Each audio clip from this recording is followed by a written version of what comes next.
Bienvenidos a un nuevo programa de Pulso TV Mercados, donde hablaremos acerca de un tema sumamente importante en la coyuntura internacional económica. Estamos hablando de la salud y el diagnóstico de las economías emergentes. Es por esto que nos encontramos aquí en el estudio con Alejandro Alarcón, él es economista de la Universidad de Chile, y aquí le haremos todas las preguntas necesarias para hacer un análisis contundente sobre este tema. Buenas tardes, Alejandro. Buenas tardes, Antonella, muchas gracias. Gracias a ti por acompañarnos. Empecemos haciendo una mirada general entonces de cómo está este diagnóstico de los países emergentes, cuáles son los factores donde uno tendría que considerar que hay que ponerle más el ojo, cuáles son factores más benignos.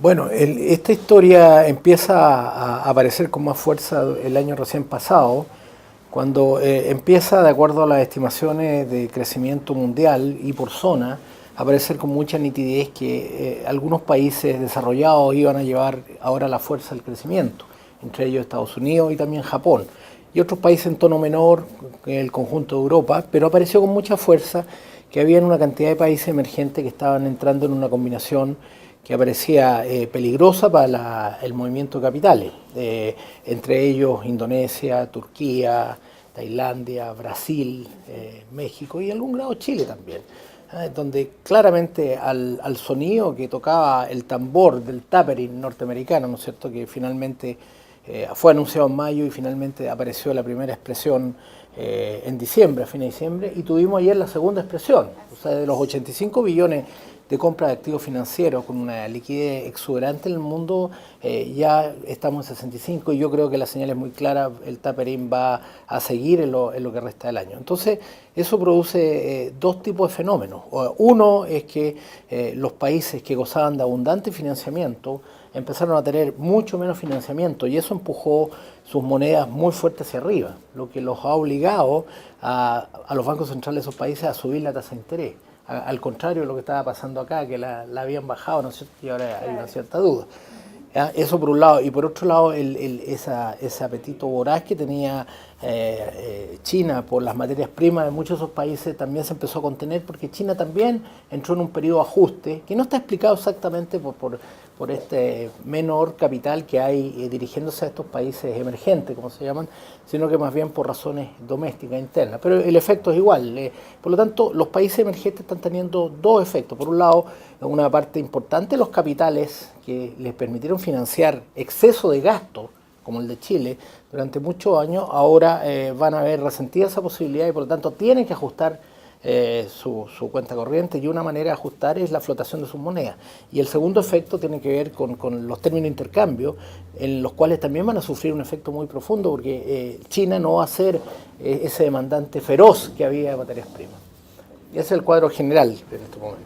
Y con este panorama entonces podríamos esclarecerlo ya el mensaje, entonces los inversores están perdiendo confianza en estas economías. Es una mezcla, no, yo no diría perder confianza, yo diría que los inversores están redirigiendo su flujo de capitales a países que durante mucho tiempo, por ejemplo el mismo Estados Unidos, está retornando capital, ¿no es cierto? Porque sencillamente los retornos ya no parecen tan interesantes, y además hay que agregar que hay situaciones bastante límite en países que son muy grandes, como Argentina.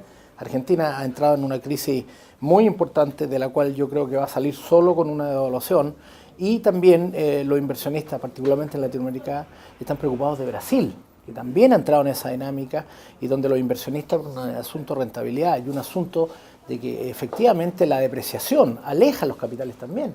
Sí, hay algo que ayuda a los capitales a entrar a un país, son las expectativas de revaluación de la moneda. Estamos hablando de países que las expectativas más potentes son en este momento de evaluación de la moneda y de evaluaciones bastante fuertes. ¿Ah? En Asia, por ejemplo, India ha devaluado su moneda más de 20%.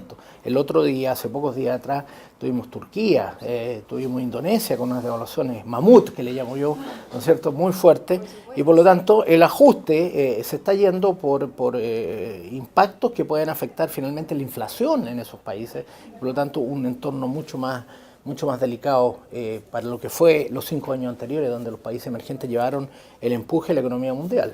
Entonces está cambiando un poco el panorama de juego. Ahora aprovecho, Alejandro, para preguntarte, con una situación como la que mencionas en Argentina, ¿hay algún riesgo de contagio? ¿O Argentina pasa a ser esta isla en donde su política y su economía es sumamente especial y no sufriría ningún tipo de contagio emergentes como Chile? Yo creo que es un tema de grado. Yo creo que en este escenario donde Brasil está siendo amenazado por la salida de capitales y por el ajuste que está experimentando su economía a través de alza en el tipo de cambio y subida de tasa de interés, y Argentina claramente con una situación de control de cambio que ya no puede mantener por mucho tiempo más, algo va a afectar a Chile. Chile tiene la gran ventaja que tiene una situación de recursos, algunos de ellos bastante líquidos, muy exuberante. Tenemos entre las reservas, que son unos 40 billones de dólares, más los fondos soberanos, que son unos 30 billones, tenemos 70 billones de dólares de respaldo para un año 2014 donde se avisoran unos 50 billones de obligaciones que hay que hacer. Por lo tanto, la situación financiera de Chile es bastante buena. Es bastante buena. No es eternamente buena, claro, pero en estos momentos es bastante buena, tiene margen, y pese a ello hemos tenido una devaluación importante. Ya el dólar está en 550, ¿no es cierto? Y hace pocos meses atrás estuvo incluso en 470. O sea, si me apuras un poco, vamos a tener dentro de poco 100 pesos más por 100 pesos más por dólar, y que es un ajuste bastante rápido, que ayuda a la economía a enfrentar esta fase de baja actividad que está teniendo, pero sin duda está en un escenario de mucho más riesgo global en Latinoamérica y en los países emergentes en general. ¿Y esta crisis entonces de los emergentes podría, por el contrario, acarrear también y desestabilizar las economías más estables de otros países?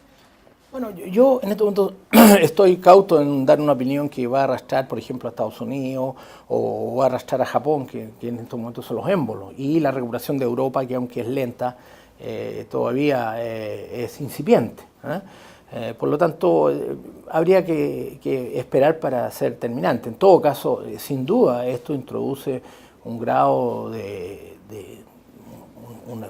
un entre paréntesis de lo que va a ser la economía de los países emergentes, ¿no es cierto? Y sabemos que los crecimientos van a ser muy bajos en los próximos meses.